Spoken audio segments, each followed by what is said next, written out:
आशीष का मोटिव रुचिका को नाराज करना नहीं था, लेकिन एट लास्ट रुचिका आशीष से नाराज हो गई थी। रुचिका आशीष के रूम से निकलकर सीधा आशीष के घर के वॉशरूम की तरफ जाती है और पानी से अपनी मुंह धोती है। आशीष ने जब उसको बोला कि खैर छोड़ो, रुचिका अपनी आंखों को अच्छे से धो लेती है और कुछ देर से हुआ एक्सीडेंट को अच्छे से मन देकर सोचती रहती है। जैसे जैसे रुचिका आशीष की बातों को गौर कर रही थी, उसके दोनों आंखें और भी ज्यादा नम हो जा रहे थे। कुछ देर अच्छे से सोचने के बाद रुचिका आशीष के मोटिव को पकड़ लेती है। अच्छा बच्चों, तो तेरा ये प्लान था, इमोशनल ब्लैकमेल। रुक जा बच्चों, मैं तेरे पेट से अगर वो बात ना निकाल पाऊँ ना, तो मेरा नाम भी रुचिका नहीं। रुचिका अपने होठों को अपने दांत से रगड़ते हुए कहती है। दूसरी तरफ आशीष डाइनिंग में आकर देखता है कि सब एक दूसरे के साथ मजाक कर रहे हैं। आशीष को आते देख राहुल अपने सोफे की जगह को दबाते हुए आशीष के लिए जगह बनाता है और उससे कहता है, अरे आशीष आ गया, चल पिकनिक के सामान के बारे में कुछ बता। राहुल के बात को सुनकर आशीष बड़ी बड़ी आंखें करते हुए कहता है, अरे परसों तो तुम लोगों को एक परचूला दिया था, उसी में ही तो सब सामान के बारे में लिखा है। अरे आशीष, वहाँ पर तो सिर्फ खाने के सामान के बारे में लिखा था। तू बोल रहा था ना कि हम लोग मेघालय चल रहे हैं, तो उसके मुताबिक ट्रिप के लिए हमारा सामान कुछ थोड़ा ज़्यादा ही कम नहीं है। राहुल हंसते हुए आशीष को कहता है, अरे हाँ यार, कल रात को मैं भी ये सोच रहा था कि मैं कुछ भूल तो नहीं गया, तूने याद कर दिया। आशीष हैरान होते हुए कहता है, मेरे हिसाब से सामान तो सब कुछ ठीक ठाक ही है, लेकिन हम लोगों को 2 बड़ी रस्सी और कुछ मेडिसिन और 3 टेंटों की ज़रूरत है। और हाँ, सब लोगों के लिए 3 से 4 टॉर्च और घड़ी की बैटरी ज़रूर लेना, किस काम आ जाए। रोहित के हाथ में नोटबुक था, वो आशीष के बात के मुताबिक सब कुछ नोट कर लेता है। अरे आशीष, ये टेंट बैटरी ये लेकर हम लोग क्या करेंगे? मेरे कैलकुलेशन के हिसाब से ये सब वहाँ पर लगनी चाहिए। आशीष बिना घबराते हुए बहुत ही शांत तरीके से जवाब देता है। आशीष के मन में क्या खिचड़ी पक रही है ये किसी को समझ में ही नहीं आ रहा था। फिर भी सब पूछते हैं, कैसा कैलकुलेशन? आशीष कहता है, वहाँ पर हमको सब तरह की सुविधाएं मिलेंगी ये तो हम नहीं कह सकते ना, तो इसलिए हम लोगों को सब कुछ तैयारी करने के बाद ही वहाँ पर जाना चाहिए, वरना हम लोगों पर खतरा आ सकता है। आशीष के बात को सुनकर सब लोग उसकी तरफ कॉन्फ्यूज तरीके से देखते हैं। आशीष बात को पलटते हुए कहता है, अरे रुचिका कहाँ पर है? वो तो नहीं दिख रही। उसी ने तो मुझे कहा कि तुम लोग मीटिंग करने वाले हो, तो रुचिका है कहाँ? तुझे बड़ी रुचिका की फिक्र लगी रहती है। जय बोला, फिक्र नहीं होगा, आखिर इतना अच्छा दोस्त है मेरा।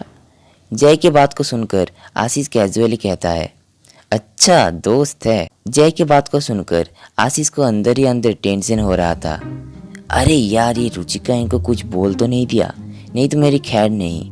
आशीष मन ही मन सोच रहा था। जय की बात को सुनकर माही समझ जाती है कि जय उसको क्या कहना चाहता है। माही गुस्सेली आंखें करते हुए जय की तरफ देखता है और आशीष से कहता है, अरे छोड़ ना आशीष, ये जय कुछ भी कहता रहता है, उसके बात को इग्नोर कर। रुचिका तो तेरे रूम में ही गई थी, तब से तो यहाँ पर नहीं आई। हाँ, मेरे रूम में तो आई थी, लेकिन वो तो मेरे रूम से कब का चला गया। उसी ने तो मुझे बोला कि तुम लोगों को मेरी ज़रूरत है। आशीष का जवाब सुन के माही चुप हो गई थी। आशीष को अब पूरा कॉन्फिडेंस था कि रुचिका आशीष पर नाराज हो गई है। अरे आशीष, वॉशरूम में देख, माही कहता है। आशीष अपना गर्दन हाँ में हिलाते हुए वॉशरूम की तरफ जा ही रहा था, लेकिन तभी रुचिका दूसरी तरफ से आता है। रुचिका के मुंह पर छोटी छोटी पानी की बूंद तब भी लगा हुआ था। असल में डाइनिंग हॉल और बाथरूम के बीच में आशीष का कमरा पड़ता है, इसलिए जब रुचिका आशीष के रूम से निकलकर सीधा बाथरूम की तरफ गई थी, तो तब उसको किसी ने नोटिस नहीं किया था। यहाँ तक कि आशीष ने भी नहीं देखा कि रुचिका डाइनिंग हॉल की तरफ नहीं बल्कि बाथरूम की तरफ गया था। रुचिका अपने मुंह पर स्माइल के साथ कहती है, अरे आशीष, तू आ गया, मैं थोड़ा वॉशरूम गई थी। आशीष ने सोचा था कि रुचिका उससे बहुत ही ज़्यादा गुस्सा होगी, लेकिन रुचिका को हंसते हुए देखकर आशीष बहुत ही ज़्यादा शॉक्ड हो गया था। आशीष रुचिका की तरफ एक टक देख रहा था और बहुत ही हैरानी से उसकी तरफ देख रहा रुचिका ये नोटिस कर लेती है और कहती है, अरे आशीष, तुम मुझे ऐसे क्यों देख रहे हो? आशीष मन ही मन सोचता है, लगता है कि मैं कुछ ज़्यादा ही सोच रहा था, मेरे बात को शायद रुचिका मजाक में ही लिया था।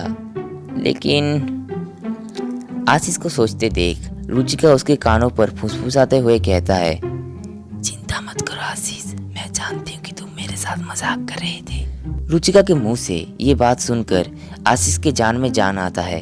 हालांकि ये बात और है कि आशीष रुचिका के बातों को गौर से नहीं समझ रहा था, वरना उसे पता चलता कि रुचिका उसको लेकर क्या खिचड़ी पका रही है। आशीष और रुचिका अपने अपने जगह पर जाके बैठ जाते हैं और पिकनिक को लेकर और भी गौर से डिस्कस शुरू कर देते हैं।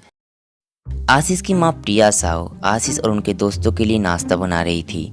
वैसे आशीष की मॉम बहुत ही ज़्यादा बिजी रहती है, क्योंकि घर को संभालने के साथ वो स्कूल की टीचर भी थी।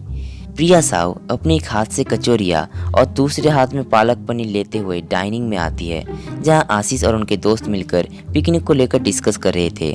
प्रिया डाइनिंग टेबल पर उसकी हाथों की 2 प्लेट रख देती है और कहती है, बच्चों चलो आओ खाना खा लो। आशीष और उसके दोस्त मन देकर पिकनिक को लेकर डिस्कस कर रहे थे। प्रिया की आवाज़ सुनकर सब अपने प्लान की डिस्कस को छोड़कर प्रिया की तरफ नोटिस करता है। नहीं, सब नहीं, सिवाय जय के, क्योंकि जय प्रिया को नहीं बल्कि डाइनिंग टेबल के ऊपर जो प्लेट रखा हुआ था उन दोनों को नोटिस करता है। अरे माँ, क्या आप भी जब देखो खाना खिलाती रहती हो, हम लोगों को अभी भूख नहीं है। आशीष प्रिया की तरफ मुंह बनाते हुए कहता है, हाँ तुझे और हम में ये दोनों वर्ड में फ़र्क है बेटा। तुझे भूख नहीं लग रही है तो अपने दोस्तों को भी क्या भूखा रखेगा। चलो आओ बच्चों खाना खा लो, नहीं तो कचौरियाँ ठंडी हो जाएगी। आशीष के बाकी दोस्त खाने के मूड में नहीं थे। वो लोग तो आशीष के बातों पर बहुत ही ज़्यादा इंटरेस्ट थे, लेकिन वो लोग कुछ कह पाए उससे पहले जय बोल पड़ता है, अरे हाँ हाँ आंटी जी, नेकी और पूछ आपके हाथों की खाना और हम नहीं खाएं, ये कभी हो सकता है क्या। इतना कहते ही जय डाइनिंग के एक चेयर को खींच के उसमें बैठ जाता है। असल में जय कितना भी अमीर खानदान से हो, लेकिन खाने के मामले में वो बचपन से ही ज़्यादा पेटुक है। लेकिन वो खाना खाने के लिए ज़्यादा लालची नहीं है, मगर हाँ, अगर खाना आगे से ऑफर किया जा रहा हो तो जय के लिए उसे ठुकराना लगभग इम्पॉसिबल के बराबर है। अरे आंटी, आपके हाथों में तो जादू है जादू। मैं ना कभी कभी सपना देखता हूँ कि मेरे माँ के बदले आप मुझे खाना खिला रही हो। जय की बात को सुनकर प्रिया शर्माने लग जाती है। हाय रब्बा, मेरा जय कितना अच्छा है।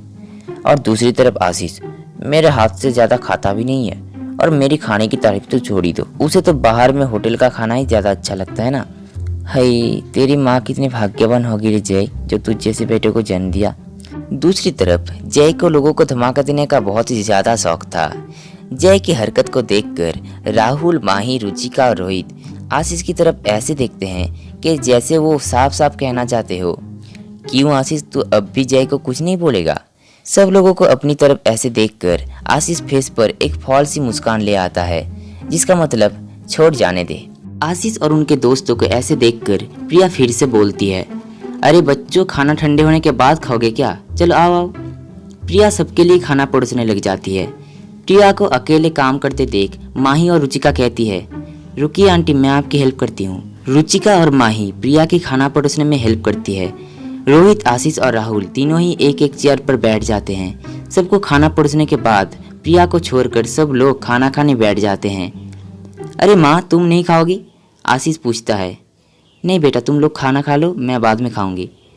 सब लोग अपने अपने हाथों से खाना खाने लग जाते हैं, सिवाय जय के। नहीं, जय को खाना पसंद ही आ रहा था, लेकिन फ़र्क सिर्फ इतना है कि सब लोग अपने अपने हाथों से खाना खा रहे थे और दूसरी तरफ जय को प्रिया खाना खिला रही थी।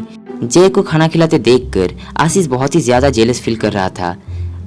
अच्छा बच्चों, मेरी मम्मी मुझी से मैं हूँ क्या माँ भी? भला जय को इतना स्पेशल ट्रीटमेंट क्यों, और मैं क्या यहाँ पर नदी से बह के आया हूँ? जय आशीष की शक्ल को देखकर हंसने लगता है और उसे भिंगाता है।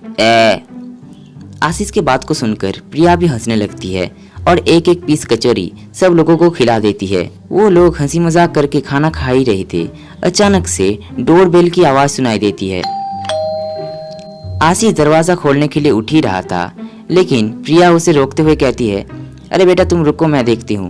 प्रिया अपने हाथों को धोकर दरवाजा खोलती है और अपने सामने खड़ा हुआ आदमी को देखकर बोलती है, यस, आप कौन?